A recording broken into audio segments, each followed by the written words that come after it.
The transmission came during a routine patrol. Captain Renick of the Krello, Dominion's border division, leaned back in his command chair, yawning as his crew scanned the blank, empty corner of the Orthus sector, a remote and useless stretch of stars no one had ever cared about. That night, though, the silence was broken. Unregistered vessel entering grid 35.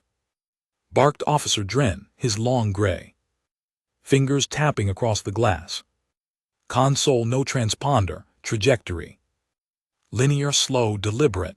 Renick barely looked up. Another pirate, he muttered. Scramble a response drone, standard. Hails if they run, disable. No response. To hails still approaching, that made him pause. Most ships ran or begged. This one didn't either. He leaned forward. Visual.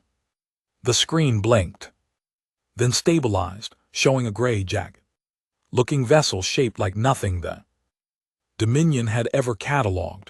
Not sleek, not beautiful, just functional. Thick armor plates, no glowing cores, no insignia, no fear. Renick narrowed his eyes. Patch me through to Central Command. Priority level red. Before the channel could open, the human ship halted mid-space with impossible precision. No drift, no wobble, no movement. It just waited. The Galactic Dominion had existed for over 12,000 cycles. It had consumed hundreds of species, some through diplomacy, most through fire. Their power was not in empathy but dominance, assimilation.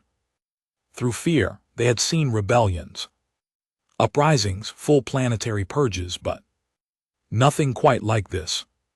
In the following days, more human ships arrived, not in fleets but in singles, small vessels, quiet, no weapons, armed. They lingered at key borders, watched, then slowly retreated, only to return again. Farther in, it was deliberate, like probes, like predators learning the habits of prey. Admiral Vorek, an old grizzled tyrant of the outer sectors, called it nonsense. Scouts from a pre-warp civilization. Nothing more, he growled at a council briefing. Crush them and move on. So they did. 3 cruisers were dispatched. Only one came back. It didn't speak. The crew was alive but broken, eyes vacant, jaws trembling, not a scar on their bodies. The ship's logs were blank. No data, no answers, just a final message transmitted before the encounter. They just sat there across the galaxy. The name human began surfacing like an itch under the skin. They had no centralized planet recorded, no official language, no culture, and yet patterns were emerging. Trade anomalies, vanishing science outposts, silent beacons, disrupted wormhole lanes. When the Dominion finally captured one after cornering a lone ship in the Verlian belt, they expected a fight. Instead, they found a man. No armor, no weapons, just standing alone inside the dim metallic ship, waiting. They took him without resistance, brought him before the council. Dozens of warlords, scholars, and political elites filled the hall. The human said nothing, didn't flinch, didn't sweat. He was placed in an interrogation room. 3 torturers entered. An hour later, 2 came out vomiting. The 3rd was dead. No wounds, just a face locked in horror. Surveillance showed the human hadn't moved. No strikes, no weapons. He just sat still, staring. Within cycles, something shifted in the air of the Dominion.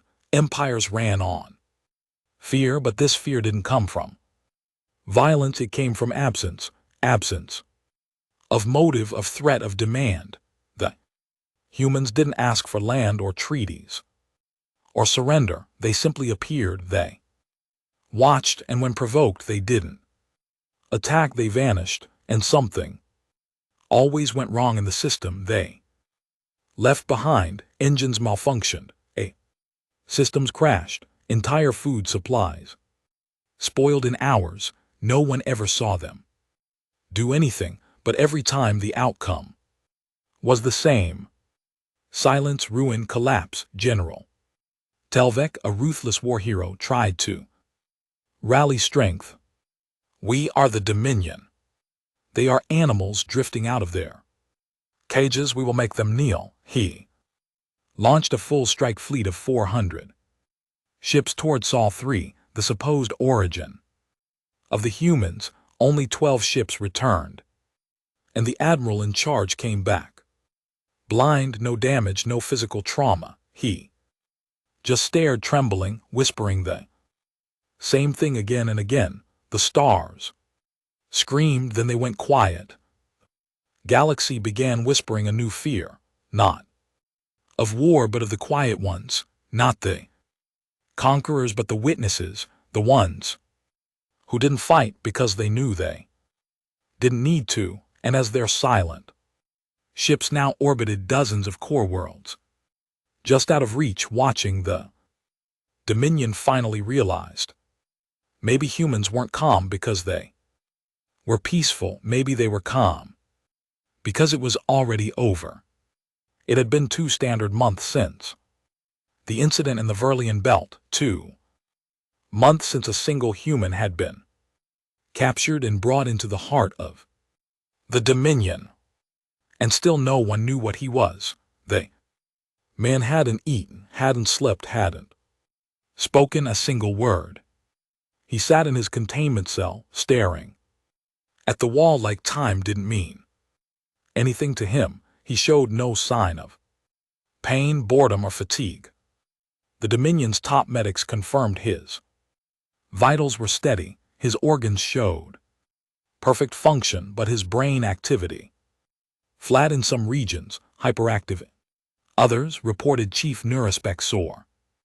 There's no pattern, no baseline. It's not normal. It's not even sentient the way we understand it.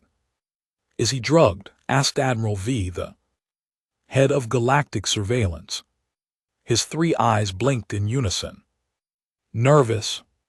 No, we've tested everything. No chemicals, no neural implants, no genetic anomalies.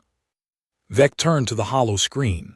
The human still hadn't moved. He'd been sitting like that for 63 days. Not a twitch, not a blink, and somehow the entire Galactic Dominion was more afraid of that man than the fleets surrounding Sol. They called him the passenger, not because he gave a name, he didn't, but because when they first found him, he had no command console in his ship, no weapons, no navigational seat. He was just sitting alone in a steel box, drifting thousands of kilometers through deep space like he was waiting for someone to catch him. The strange thing was his vessel had no propulsion signature. It hadn't used fuel.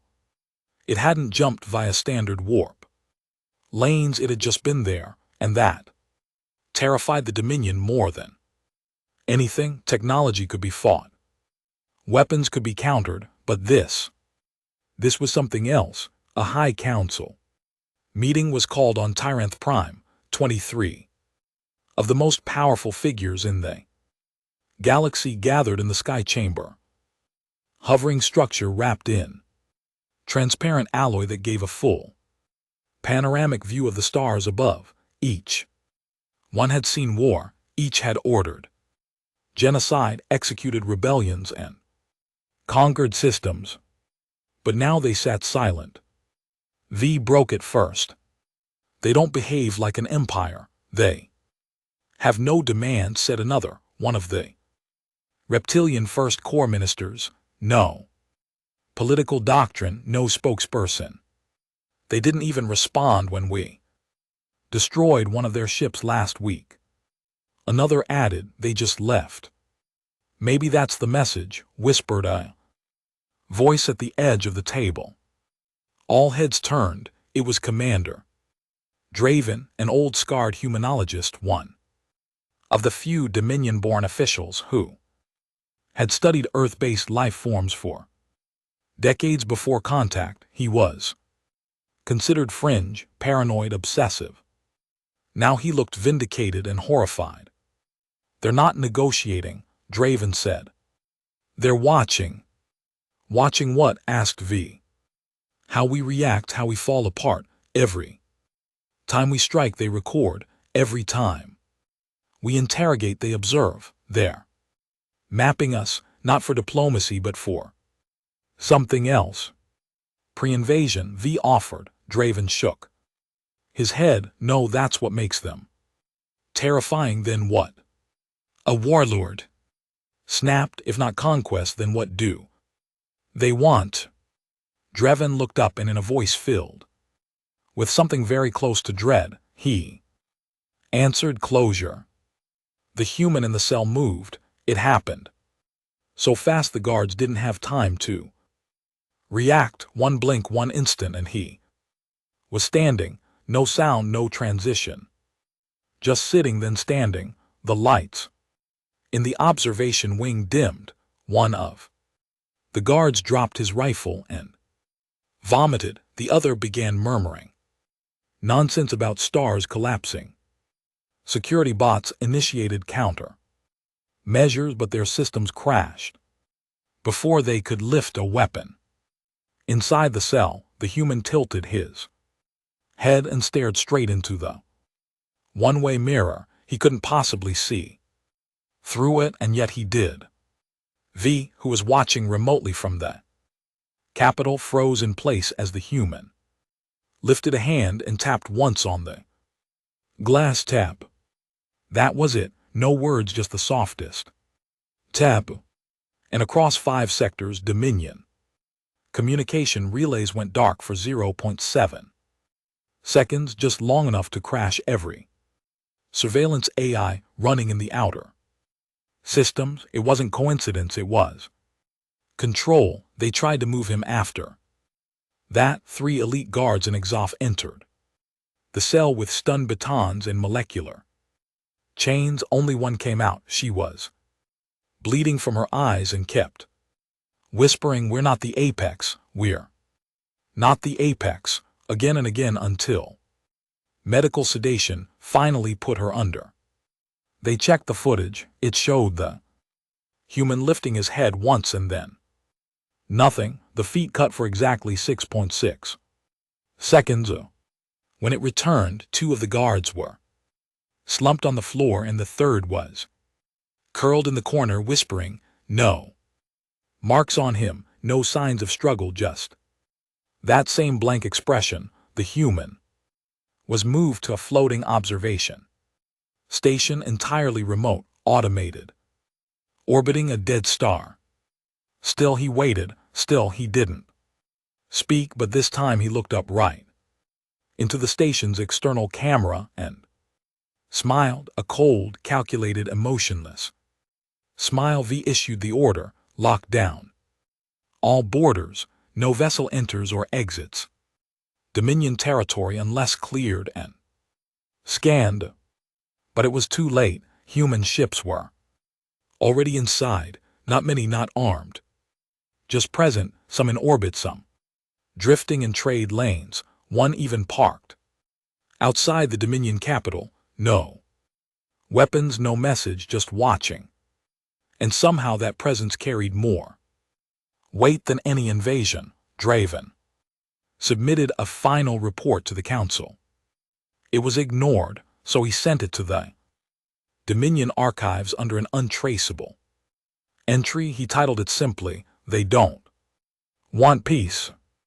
The opening paragraph read, "We assumed war, we assumed negotiation, we assumed expansion or desperation, but humans operate on a different clock. They don't rush, they don't panic, because somewhere deep in their history, something broke them so completely that they learned to survive by becoming emptier than fear itself. They don't react to violence, they absorb it. They don't retaliate, they disappear, but not before leaving. Something behind, a silence, a pattern, a consequence. And now we're all within that consequence. The passenger finally spoke on day 81.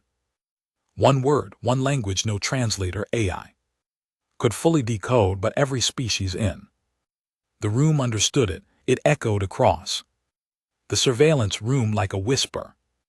Inside the bones, the single word, observe.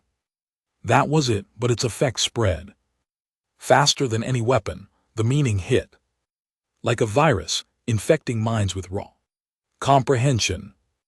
Observe as in you're not the one studying us, as in you're the test subject now, as in your empire was the experiment from the beginning. High Chancellor Meneth, supreme voice of the Dominion, sent a direct communication to the Terran frequency, the first official message. What is your objective? The reply came instantly. It was just a video, a human city ruined and abandoned. Earth's skyline cracked and overgrown. No citizens, no movement, just decaying history.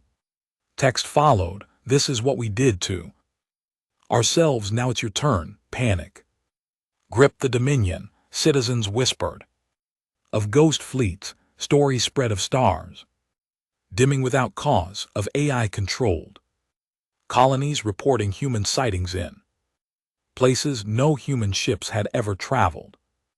Military leaders began deserting posts. Entire sectors went dark voluntarily to avoid being seen. The fear wasn't about what humans could do, it was about the fact that they didn't have to. They weren't invading, they were waiting. Vec called for emergency protocol. He ordered the passenger terminated. He never got the chance. The moment the execution order was confirmed, the observation station simply vanished. No explosion, no energy reading, no debris gone, no trace. And then over every galactic channel, a message echoed only once. You studied our weapons, you studied our wars, but you never studied our patience. The passenger reappeared days later on Earth, standing alone on the balcony of a ruined human parliament tower, looking up at the dead sky. The Dominion tried to scan the planet, but their satellites failed. Every probe burned up on entry. Every signal jammed. Earth had shut itself off, but the passenger kept standing there waiting, and so the Dominion waited too, terrified of what would come next, not from violence but from silence, because they realized too late. War is loud, easy to understand, easy to fight. But the calm is the part where you realize you're already inside the cage. They started tearing each other apart before a single human weapon was fired. 3 major Dominion sectors declared independence within the same cycle. Military governors seized control of supply routes, demanding protection from the Watchers in the dark. Propaganda flooded the streets. If the humans don't kill you, your neighbor will. Massive exoduses began from the outer sectors. Civilians scrambled into illegal transports, fleeing toward the inner core. Whole planets were abandoned. Panic, leaving machines to tend the soil, factories running with no orders, and dead cities humming with the eerie echo of ghost transmissions. In Sector 14, a popular holo show actor was executed for dressing like a human. In Sector 3, Dominion loyalists shot down one of their own cruisers, convinced it had been hacked by the Terran. The humans didn't speak, didn't retaliate, they just let the fear spread like fire in dry grass. Commander Draven, now branded a sympathizer by the High Command, had gone into hiding. He lived in the underbelly of an old transport bay deep.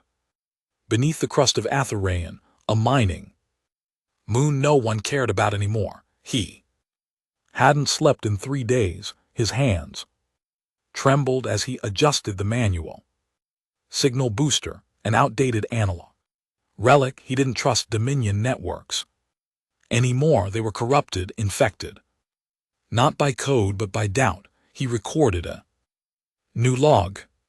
This time not for the Council, but for anyone who might listen. Once he disappeared.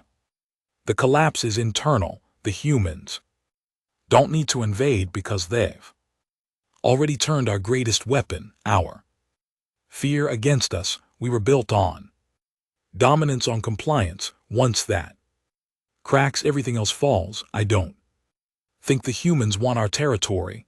I think they want us to watch ourselves fall apart the same way they did. He paused, then whispered, "What did they do to themselves?" No answer came, only the low hum of a broken empire collapsing under the weight of its own reflection. The passenger reappeared again, this time not in person but through every screen in the Dominion, every feed, every broadcast, every personal communicator. He didn't say a word. He just looked into the camera for exactly 13 seconds. No background, no context, no message. Just that face, emotionless, still staring. When the screens returned to normal, hundreds of Dominion citizens across dozens of worlds had collapsed. Seizures, psychological breaks, or complete silence. They called it the mirror pulse. Neurologists tried to explain it away as subliminal audio triggers. Military tacticians claimed it was psychological warfare. But the truth was simpler and more terrifying. They had seen something in his eyes, something they weren't supposed to see, something that made everything else meaningless. Back on Earth, the cities remained quiet, ruins overtaken by nature, skyscrapers cracking, streets filled with dust and vines. But if you looked closely, very closely, there were signs, flickers of movement inside buildings, machines quietly operating with no power. Zorza, a train gliding on rusted rails with no passengers, no crew, and in the distance, past the jagged bones of collapsed bridges, stood other humans. Not many, never close, just far enough to see, just long enough to let you know, we're still here, we've always been here. They never spoke, they never waved, but they watched, and when Dominion spy drones got too close, they simply vanished, not cloaked, gone, like they were never there. V, now losing control of the core, turned to desperation. He ordered the assembly of Project Spearhead, an experimental neural weapon designed to hijack Terran brain patterns and overload them with artificial dreams. It wasn't a weapon in the traditional sense. It was an attack on consciousness itself. If we can't kill them with force, we kill their minds. V growled, his voice raw, his skin pale from sleepless cycles. If they won't speak, we make them scream. The weapon was fired toward Earth from a secure orbital station. Thousands of modified dreams beamed directly into the planet's surface. Painful simulations, violent hallucinations, sensory overloads, engineered by Dominion psychologists. For 3 days the planet went quiet, even the animals, even the wind. And then Earth answered, not with weapons, not with death, but with a dream. One sent back across the same neural link, just one. The Dominion station received the signal and played it on the main screen. It showed a Dominion general standing in the ruins of his own palace, sobbing, surrounded by the charred corpses of everyone he'd ever loved. Then a voice spoke, not loud, not angry, just calm. And dead, this is what you'll become. Not because of us, but because of you. The crew of the station self-terminated. Within the hour, on the outskirts of Dominion space, a trader named Brent Holtz, a man who had lived through 5 planetary wars and survived a black market organ trade, reported seeing a human vessel hover above a dying star. He approached it cautiously. The ship was silent, lights off, no engines. He hailed them once, twice, nothing. Then his system detected something strange. Playback loop from the human ship. It wasn't words, it was laughter, human laughter. Not joyful, not deranged, just quiet, low, and tired. Holtz, not easily shaken, dumped his entire cargo and left the sector. He told no one at first, but later, when questioned under stress, he finally confessed, they're not trying to scare us, they're not playing a game, they're just done, and they want us to see what being done looks like. By now, the Dominion had lost contact with over 40 colonies, not attacked, not bombed, just lost. No comms, no signals, no power. And yet every probe sent to investigate showed no signs of damage, no human presence, nothing. But in every data packet recovered, there was always one strange anomaly, a sound loop buried in the final logs, a soft voice whispering over and over, you were never meant to last.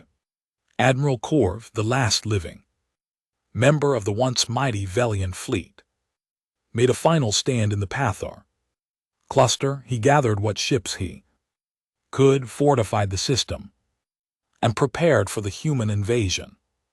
Nothing came. For weeks they waited. Weapons primed, sleep abandoned. Then the stars began to shift subtly, one by one. Constellations changed shape, not dramatically, but just enough to notice. Like the universe itself was rewriting the sky. His crew went mad within days. Some stared out the windows until their eyes bled. Others tried to kill themselves quietly. Corv was found curled in his quarters, whispering, they're not attacking us. They're unmaking the rules we live by. On Earth something stirred. Passenger had left the ruins. He now walked alone through the ash-covered fields outside the capital zone. No armor, no weapon, just a worn-out coat and boots caked in dust. Behind him, others followed, more humans, men, women, even children. But they didn't speak, they didn't need to, because every Dominion scanner that locked onto them simply returned one word: witness.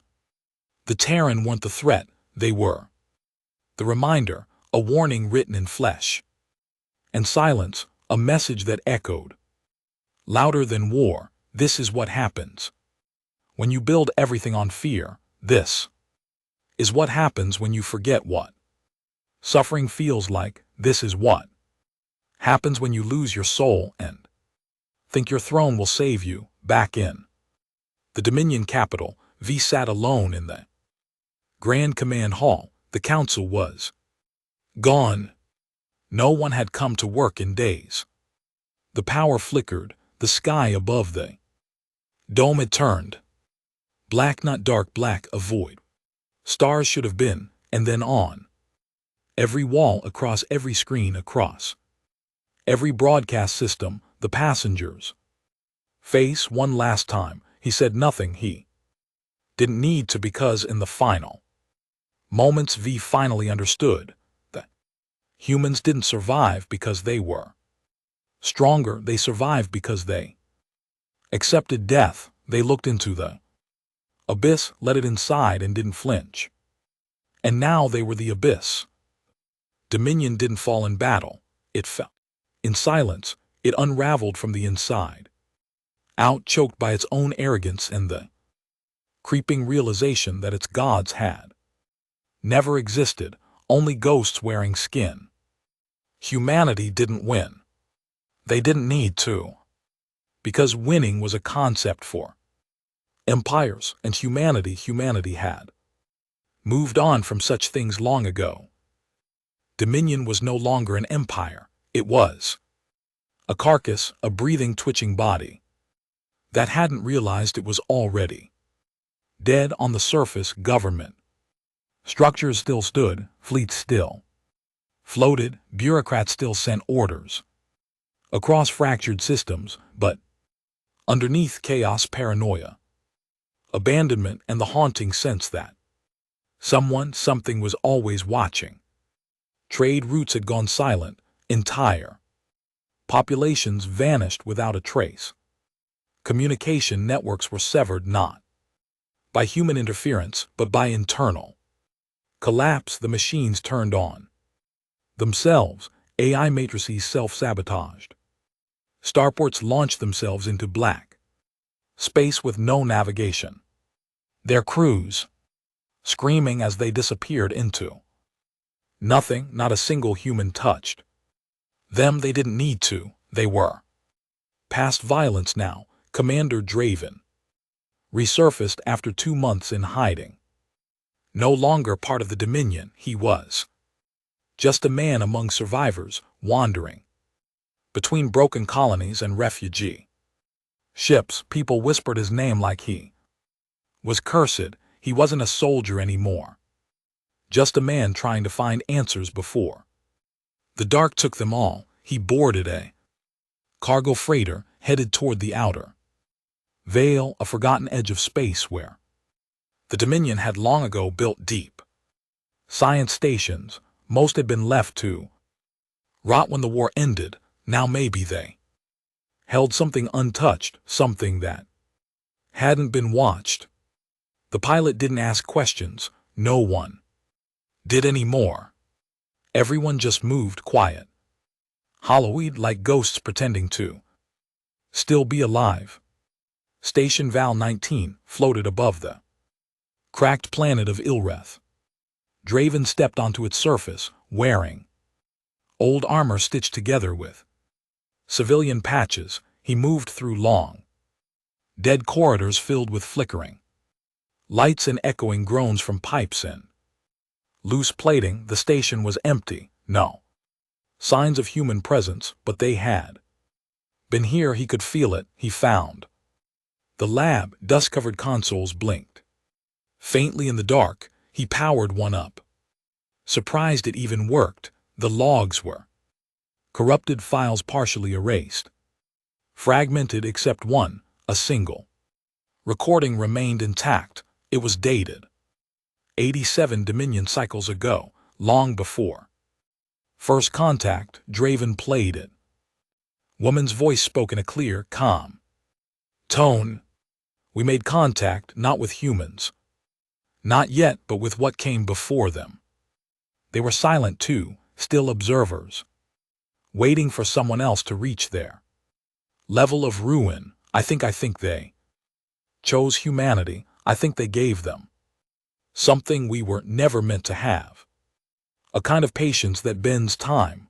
The humans didn't build that calm. They inherited it. The video cut off with static. Draven leaned back in his chair.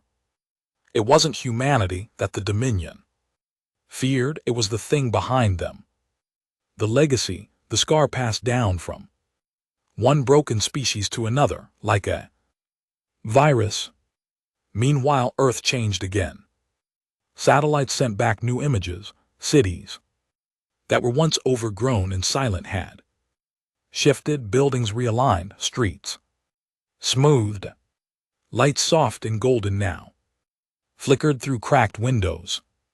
Someone or something was rebuilding, not fast, not methodical, just naturally, quietly, like plants growing between stone. The Dominion called in a stealth cruiser to investigate from orbit.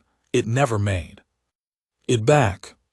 Its final broadcast was a single sentence spoken by the AI navigator in a flat childlike voice, "We are not dead. We are just done speaking, back in the Dominion core, what remained of leadership had splintered into three factions. One, the purifiers, fanatics, who believed humanity was a test sent by the stars, their solution, cleanse all remnants of sentient life until only pure logic remained. They began sterilizing outer worlds in secret. The absorbers, former scientists in tech, elites who believed humanity could be reverse-engineered. They built grotesque human-machine hybrids using scraped tan DNA and Dominion biology. None survived more than a week. Most begged for death within hours. Drifters, defectors, deserters, and diplomats who accepted that humanity couldn't be beaten. They didn't worship humans, they pied them, they scattered, trying to preserve what little culture remained in forgotten corners of the galaxy. And then there were the rest, those who simply stopped caring, Draven, haunted by the message from Vacal 19, began a descent into what was left of Dominion intelligence archives. What he found changed everything. Buried beneath a mountain of redacted files and wiped black boxes was a report dated 240 cycles before the first official Terran contact. It was labeled Project Lazarus Precon. Human exposure. Inside were images, dozens of them, of a Terran ship discovered on the edge of the galaxy nearly 2 centuries before the passenger appeared. It was wrecked. No power, drifting without purpose. Inside were 8 human corpses, dead, burned.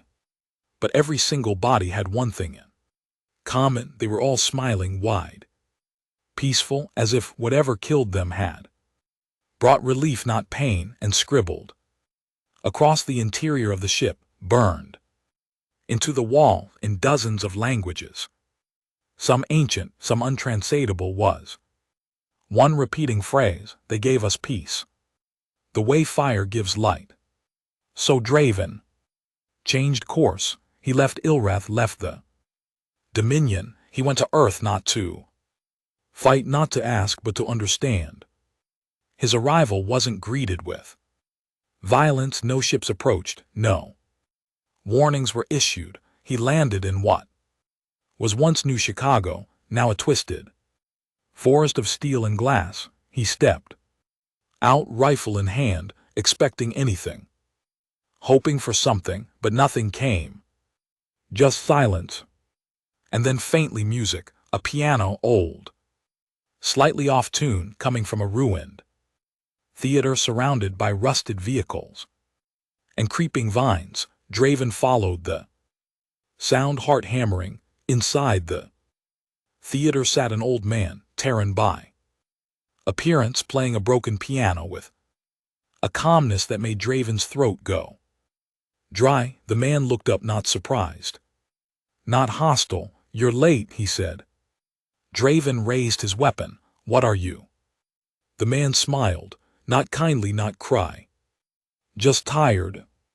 "We were you a long time ago." Draven's hand tightened on the rifle. "What happened?"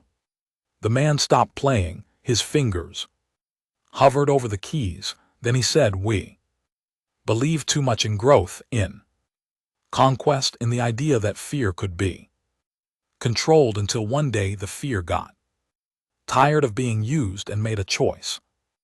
Draven frowned. "Fear made a choice?" The man nodded. "To become silence, to stop reacting, to stop playing the game. We didn't win, we just outlasted the lies. And once you do that, you become something worse than a threat.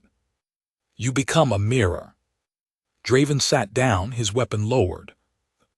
Man resumed playing. Notes echoed through the shattered theater like lullabibis for a dead world. And then the old man said one last thing: "We're not here to punish you. We're here so you can see what you're becoming." Meanwhile, far across the stars on the remnants of the Dominion capital, V sat. Alone in the throne room, his empire. Gone, his fleets vanished, his people. Scattered, he stared into the blackness. Above where the stars used to be, and, for the first time in his life, he whispered a prayer. Not to gods, not to ancestors, but to the very thing he had feared most. If you're still watching, please stop. No answer came, only the feeling of being watched and the sound of soft, distant laughter growing closer. Draven stayed in the theater long after. The old man stopped playing, the notes still echoed in his mind, looping in silence, not because of the melody, but because of the way it made the dust in. The room stopped moving. Like even time paused to listen, like the universe itself remembered something it didn't want to. The old man stood and left without another word. Draven didn't follow. He sat there for hours, maybe days, unsure. The darkness outside didn't shift. The sky above Earth had changed. Stars once known were gone, replaced by unfamiliar constellations that didn't match Dominion charts, and the more he stared at them, the more he realized they weren't stars, they were ships, dozens, hundreds, thousands, not human, not Dominion, just watching like spectators. In a coliseum, waiting for the final act, Draven finally moved when hunger caught up to him. He scavenged what he could. Old ration packs from collapsed military shelters, half-dead water, purifiers stuck to cracked walls. Most things still worked. That was the odd part. Earth looked like it died 1,000 years ago, yet nothing had rusted to failure. It was as if the planet had simply agreed to stop. It didn't rot, it didn't scream, it rested. He walked the city for days, saw strange symbols carved into the sides of buildings. Some were mathematical, others entirely human. A few he couldn't decipher at all, curves and loops like alien handwriting trying to mimic emotion. And then he saw them again. People, human shapes in the distance. Never close, never together, always still. They didn't wave, didn't speak, just watched him pass. He yelled once, "Who are you?" They didn't respond. One turned, walked into a building, and didn't come out again. He wasn't sure they were alive, or if they had ever stopped being. By the 7th day, Draven found a library, or what was left of one, collapsed beams, burnt shelves, shattered screens. But deep inside, protected beneath cracked stone and sealed glass, was a single working terminal. It hummed softly, drawing power from some unknown source. He booted it up. The screen flickered. A prompt appeared. "Welcome back. It's been a long time." He froze. "What is this?" "It's not about what, it's about why." Draven typed slowly. "Why did you stop fighting?" There was a pause. Then the response came, "Because fighting is a distraction from the ending we all saw coming. You haven't seen it yet, but you will. Look outside, really look." He stepped back, walked to the cracked window and stared through it. There was the city, still and broken. And then he saw it. In the distance, where the skyline met the horizon, something was moving. Not people, not machines, buildings. They were shifting, adjusting themselves like gears in a clock, realigning block by block, structure by structure, as if the entire city were preparing itself for what. He couldn't tell, but the sound was unmistakable. Silence sharpening. He returned to the terminal, typed again, "What are you preparing for?" The answer came, the final proof, not of power, not of dominance, but of Emptiness, once you see it, you'll understand why we never needed to win. The terminal shut off. He couldn't turn it back on. That night he slept beneath the remains of the library roof, and for the first time since arriving on Earth, he dreamed not of battles, not of screaming planets. He dreamed of an empty chair, a dark room, a chair facing him, and something sitting in it, not a person, not a monster, just a presence waiting. Back in what remained of the Dominion, silence was no longer rare, it was ritual. Entire command sectors had gone quiet. Voluntarily, admirals and governors issued pause orders, locking down military protocols and retreating from systems they once ruled. No battles had been fought, no weapons fired, but the Dominion was now only 30% operational. The rest had either gone dark or defected. Factions turned against one another, not for control, but because no one wanted to be the one left last. The ones who resisted didn't get killed, they got watched, and that was worse because the human ships didn't come to conquer, they came to observe, and when they lingered too long, systems started to break. Gravity anomalies, biological aging out of sync, quantum clocks misfiring, reality becoming less cooperative. It wasn't technology, it was something else, presence, like humanity had become so detached from the rules of existence. They no longer followed them but bent them just by existing. High Marshal Envir, one of the last active Dominion fleet leaders, ordered a full-scale strike on Earth. He gathered the remnants of the 7th Armada along with rogue mercenary fleets and unregistered AI weapon systems. Over 2,000 ships converged near the edge of the Sol system. Draven watched them arrive from the roof of a hospital building, dozens of streaks across the black sky. He whispered to himself, "They're really going to try," and then he heard it behind him, the piano again. He turned. The old man had returned. Same coat, same broken keys, same silence. Draven asked, "Are you going to stop them?" The man smiled just slightly. "They've already stopped themselves." Fleet crossed into Sol orbit. No resistance, no movement from Earth, just a cold, dead planet below them. Envir gave the order, "Deploy orbital beacons. We paint this rock with fire and salt." Seconds later, every ship froze, not in space and time, motionless engines powered, weapons armed, but absolutely still. Sensors recorded full function. Systems showed no failure, yet no button could be pushed, no crew could move. Envir stared into the viewer.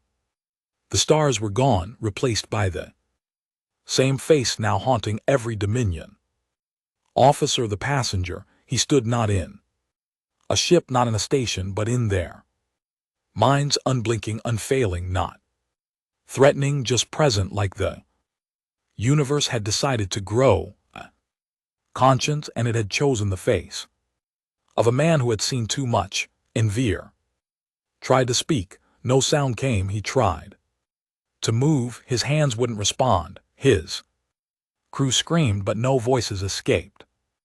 And then, without warning, the ships began to drift slowly backwards away from Earth. And then, one by one, they vanished, not exploded, not teleported, just erased as if they had never been real. Draven watched the sky go still. Again, he turned to the old man. "What are you?" he asked. The old man's smile faded. For the first time, he looked tired, exhausted beyond words. "We're the aftermath," he said. "Smoke after the fire, the echo after the scream." He looked up and Draven followed his gaze. In the sky above, the stars slowly realigned. Not randomly, they were spelling. Something, he couldn't read it, but he could feel it, a message not meant for minds but for memories, and deep inside, Draven finally understood. The humans weren't watching because they wanted revenge, they were watching because someone had once watched them. Vol. And now it was someone else's turn. The old man stood. Come, he said. You should see it. Draven followed him through the dead city, past silent watchers and crumbling towers that hummed softly as if singing to themselves. They arrived at what once was the heart of Earth's capital, a massive crater surrounded by stone and wire, and silent. In the center sat a chair, old wooden plane facing nothing. The man gestured. Sit. Draven hesitated. Why? The old man smiled again. You've been running from the silence your whole life. It's time you listen. Draven sat. The moment he did, the world changed. The stars fell away. The city vanished. He was alone in a void, and across from him, in another chair, sat the passenger, not smiling, not scowling, just waiting.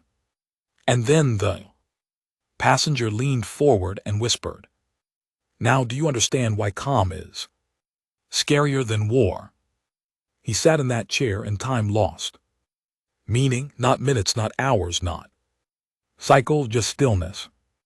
Draven blinked once and the world changed.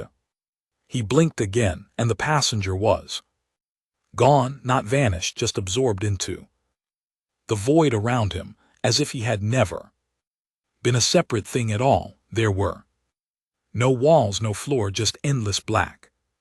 Not cold, not hot, it felt like standing inside memory. Then came the voices, not from around him, from within, whispers, chants, laughter, screams, all faint, all fragmented. He clutched the arms of the chair. What is this? A voice answered, deep and unfathomable, like a thought trying to disguise itself. This is what we carried. This is what we became, and this is what you will inherit. Then images surged into his head like a broken dam giving way. He saw Earth, not the Earth he walked, but one far older, far more raw. Cities burning, skies torn apart by man-made suns, towers collapsing, families crying out in underground bunkers, while nations devoured themselves over lines on maps that no longer existed. He saw children huddled in ash, whispering lullabies to each other, while satellites rained like falling stars. Then silent, no peace, agreement, no declaration, just nothing. Humanity, having torn itself to the edge of extinction, simply chose to stop, to let go, to surrender, not to enemies, but to futility. And then something responded. He saw them. Not gods, not monsters, just presence, observers from outside the known laws, beings that didn't create, didn't destroy, just collected, carriers of entropy, archivists of failure. And they didn't pity humanity, they accepted them. Because unlike every species that had clawed and screamed and begged for survival, humans had sat down in the fire and whispered, "We understand now." And in return, the Watchers gave them something no empire could afford. Stillness, not apathy, clarity, a perfect emotional 0 point, a virus of calm that no panic could touch, no fear could shake, no war could override. The vision shifted again. Draven saw other species, long extinct, civilizations that had tried to burn hotter, grow faster, consume more, all gone, not by war, by themselves. And behind each one, always too late to understand, had come the humans, not to gloat, not to conquer, just to watch. And now it was the Dominion's turn. Draven snapped awake, the sky above.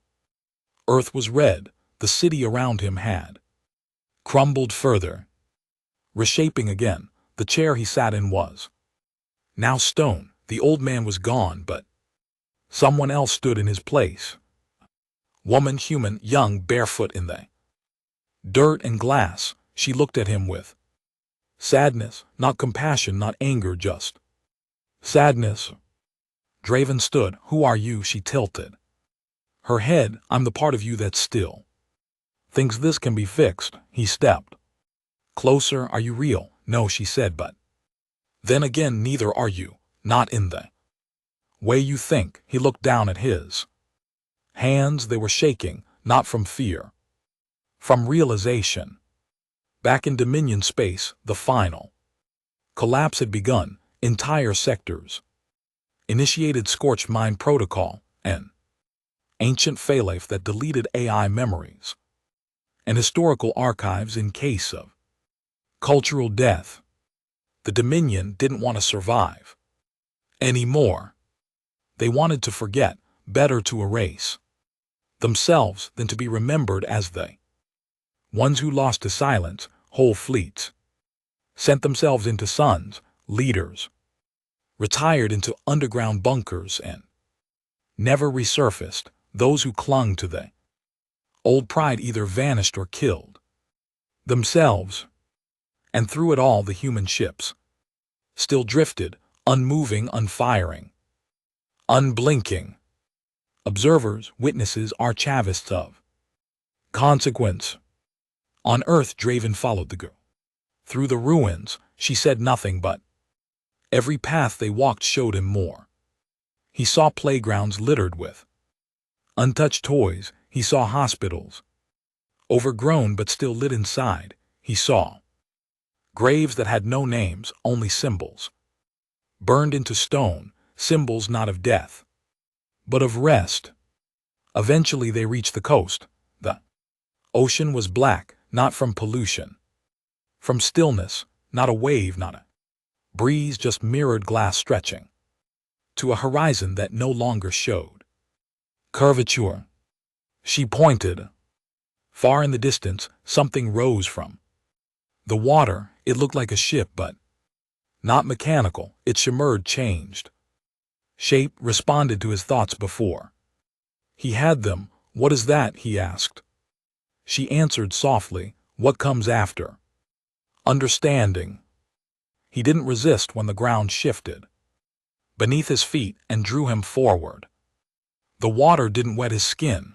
It welcomed him like memory. As he stepped onto the deck of the impossible vessel, the girl disappeared. The sky pulsed, and suddenly he was not on Earth anymore. Room formed, white, clean, empty, and across from him sat the passenger once again. This time the man looked younger, his face fuller, his eyes not blank but knowing. He spoke. I was you once. Draven's mouth was dry. What does that mean? It means you still think this is about survival, about beating us, about turning the tide, but it never was. Then what is it about? Draven asked. Passenger leaned forward. It's about what happens when you accept that survival isn't the point anymore. Draven shook his head. Then what is understanding? He said, not peace, not war, just understanding what you were and what you're about to become. He stood, walked to a wall that became a screen. It showed the Dominion capital, empty now, dust blowing through abandoned corridors, a single child walking through the rubble humming. No soldiers, no machines, just echo. Your empire was a reflection of our past, the passenger said. Violence built from the illusion of control, but control was always a myth. Draven asked, why didn't you stop us sooner? The passenger turned. Because we couldn't. Not until you were ready, not until you cracked under your own truth. You weren't destroyed, you arrived. Suddenly, a door opened in the wall. Beyond it black, not threatening, inviting a tunnel of thought with no end. Draven hesitated. The passenger waited. Finally, Draven asked the last question. That mattered. Will anyone remember us? The passenger answered, only if you deserve to be, and with that Draven stepped through. The Dominion died. Without a final battle, without heroes, without explosions. It ended the same way humanity had.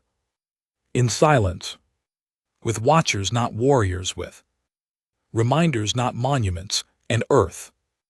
Earth remained, not as a warning, not as a trophy, but as a mirror, a place where every empire comes not to fall, but to see what they truly were.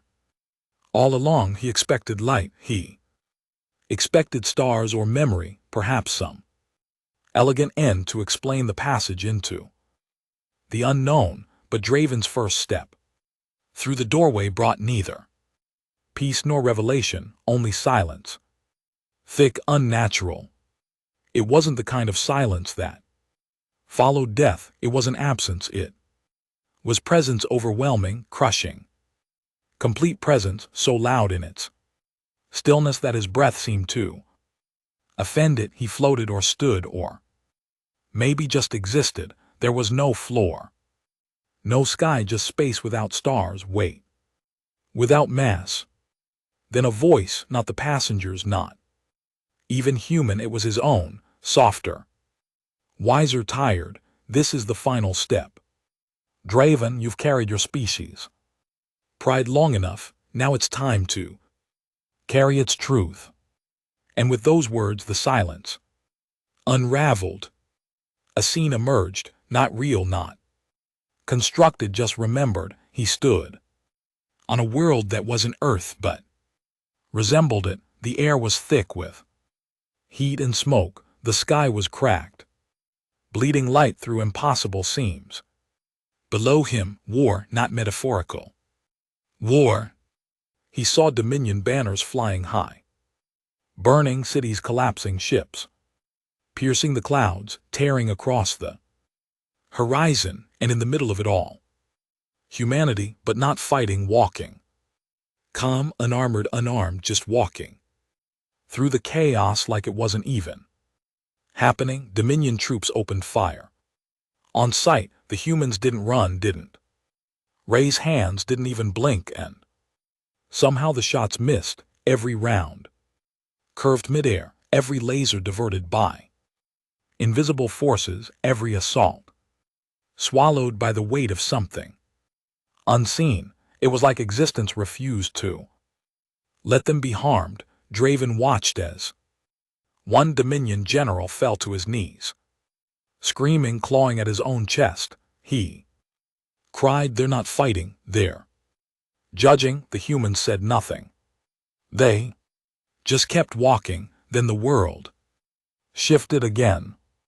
Now Draven stood in a Dominion classroom, memories replaying like echoes. He saw young cadets being trained, himself among them, lectures about control, about conquest, lessons on how empires are built not through fear but through the illusion that fear can be conquered. One instructor had said, "Power belongs to those who never flinch." And yet Draven had flinched dozens of times. He flinched when they killed innocents to force a system's loyalty. He flinched when he gave the order to sterilize a rebel moon just to send a message. But the worst flinch when the passenger first looked into the screen. That moment he saw something inhuman, not alien, something beyond vengeance or cruelty. Stillness, clarity, like someone who had burned everything they loved to the ground and finally understood why it had to happen. Another memory forced itself into view. A child, Dominion born, hiding in a ruined station. Draven had found her during a failed operation. She had no parents left, no colony to Returned to, she didn't cry, she simply asked, did we do something wrong? Draven had no answer, so he left her alone. And now he understood why she didn't scream, why she didn't fear him. She had already met one of them, back in the void. The scene faded. He stood before mirror, not metaphorical, a real mirror. It showed his face, aged, cracked, weary. Then the reflection moved differently. It smiled, not cry, but with recognition. Then the mirror spoke in the passenger's voice. Empires fall because they forget what they truly are. You weren't the first, you won't be the last, but you may be the one who understands before the end. Draven stepped forward, touched the mirror, and it shattered, not into glass but into stars.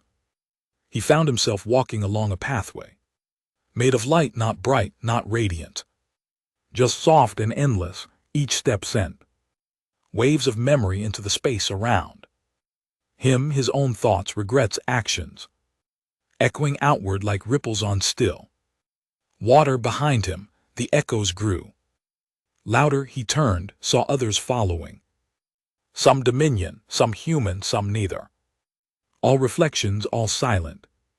He asked, where does this go? A voice beside him now answered, to the place beyond empire, the place beyond winning, the place beyond self. He turned to see the old man again, older now, wrinkled beyond recognition, eyes so deep they felt like tunnels through time. Why are you always here? Draven asked. The old man chuckled, because someone always has to be. The path ended at a cliff. Below it, darkness, not threatening, inviting, a sea of pure stillness, untouched and unmeasured. The old man gestured, you can go back. Pretend this never happened, forget what you've seen. Draven asked, and if I don't? The old man looked away. Then you'll carry the burden, the one we carry, the one we pass on to those who finally see. Draven stared into the still sea. There were no ships, no stars, only understanding. He didn't step forward yet. He asked, will anyone believe me? The old man shook his head. They never do. Draven sat at the cliff's edge, felt the pull of memory, the exhaustion of knowing, and then something happened. The silence shifted, not broken but altered. Something new entered the stillness. Hope, not as salvation, not as victory, but as acknowledgement. A whisper that said, you weren't alone in your failure. And somehow that was enough. Across what remained of the galaxy, a strange thing occurred. The human ships began to leave one by one, quietly, without reason or farewell. No message, no announcement, just departure. Some drifted into black holes, some vanished in real time, like a racing chuck from a wall. Others simply turned and faded from radar as if they'd never existed. The watchers were gone because the watching was over. The dominion had been seen, and the judgment had already passed, not from humans but from themselves.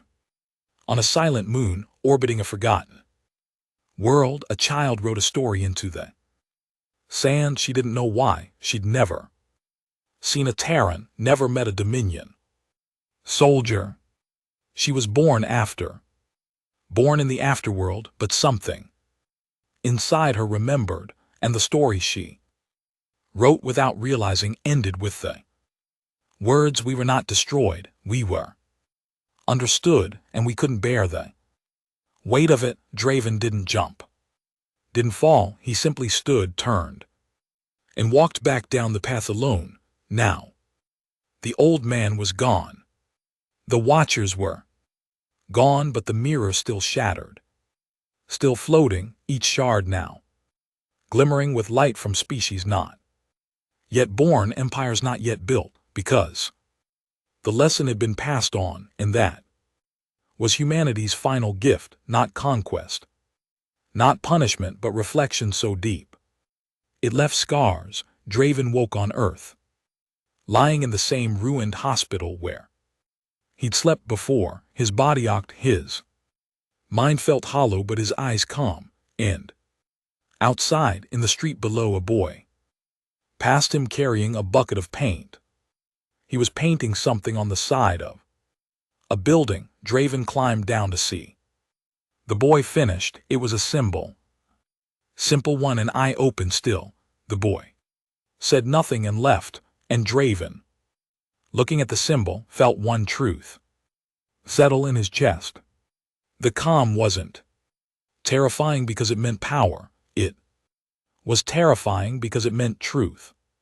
The city was still not dead, not forgotten, just at peace in a way Draven had never experienced before. No patrols, no system scanning the horizon, no hollow speeches playing on loop, no monuments to men who never bled, just wind brushing through cracked windows, vines crawling across ancient concrete, and the distant sound of someone humming a tune without melody.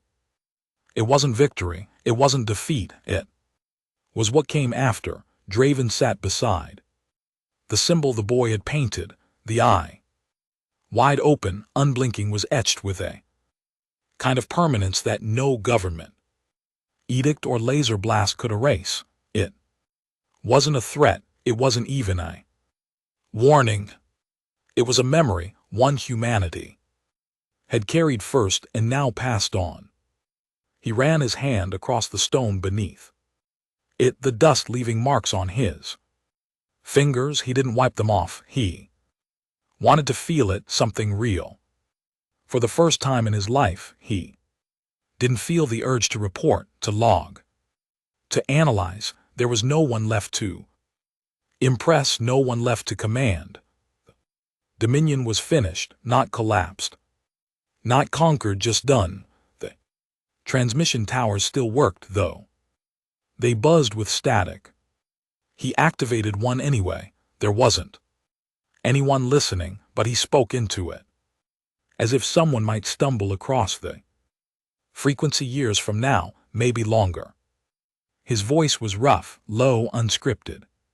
This is Commander Ren Draven, former officer of the Krell Dominion, former servant of silence disguised as strength. If you're hearing this, you've either survived or you haven't realized you're gone yet. He paused, looked at the skyline. There's no war coming, no saviors, no demons. The humans were never here to fight. They didn't come to take anything. They came to make sure we saw ourselves. And we did. His fingers trembled on the console. We thought their stillness was weakness.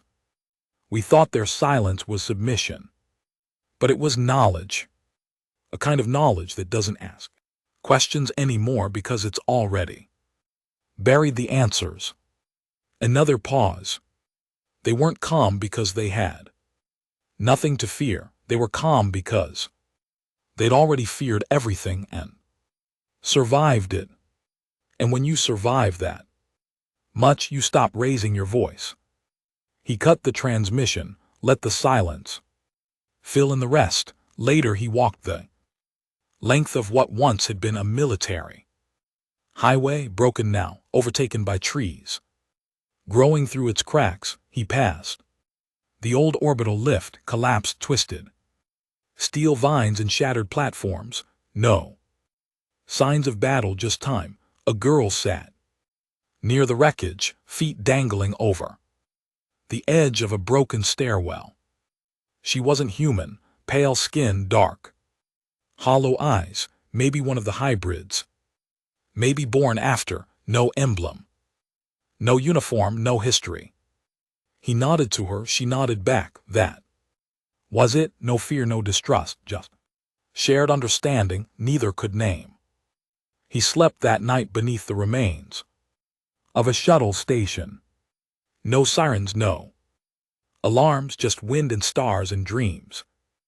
Dreams not of war, not of the passenger, but of moments that never happened. Peaceful ones, a drink shared in a market square, a child pointing at stars, asking what each one was named, a voice in the dark saying, we could have done it differently. In one of the city's deeper ruins, he found a message burned into an old wall. The letters were tan, he traced them with his hand. The future does not belong to the loudest voice, simple but final. He stood there for a long time. In the following days he started finding more people, wanderers, refugees, some human, some not. None of them talked about the past, none of them brought weapons. They sat together, sometimes by fire, sometimes by starlight, not as leaders or survivors, but just as witnesses. Everyone had seen something, some had seen entire planets dissolve in panic. Some had seen a single human stare down a warship without blinking, some had simply felt it, that pressure, that gaze. That changed you, but all of them had one thing in common, they were still here and they no longer asked why. Real change came slowly. One day, a child built a tower out of stone and wire. No one asked what it was for. Another drew on walls, a sun, a mountain, a figure with a hand over its chest. Art had returned without permission, without purpose, and in that there was something new, not rebuilding, not empire, just being. Draven sat at the edge of the city with an old data pad. He opened the last log he'd ever make. It wasn't for anyone but him. It's been 311 days since I first stepped on Earth. The human ships are gone, or they've become part of the stars. No new arrivals, no messages, just the quiet hum of what's left. The Dominion, if you're still out there somewhere, is over, and that's not a tragedy, that's the start of something else. He stopped writing, looked up. The sky was the same, but not different stars. Different silence, a better kind. At night by a fire, someone asked him the question, do you think the humans will ever come back? Draven thought for a long time, then said they never left, they just stopped needing to be seen. That was the last time anyone asked about them, not because they forgot, because the question had already been answered. Years passed, cities became villages, villages became whispers. Some left Earth, some stayed, but the story remained, not as fear, but as a reminder. Carved into the back of memory, the calm had come, it had judged, it had passed. And those who remained were no longer afraid of it, they understood it, they lived with it, and when one of them died, they were buried without monuments or names, only a small mark above the grave, a circle, an open eye, a symbol of what had been witnessed and what could not be forgotten. Draven died on the 19th day. He died in his sleep. No one heard him leave. No one found a body, only a jacket folded on a chair near the coast and a message etched into the stone beside it. Calm is terrifying, not because it is quiet, but because it speaks when everything else has stopped making sense, and far above, orbiting a dead star in a system no longer mapped, Terran ship still drifted, lights off, engines cold, inside empty chairs, untouched consoles, a piano with one broken key, and on the wall scratched with something far older than a blade. You are not the first, you are not the last, but now you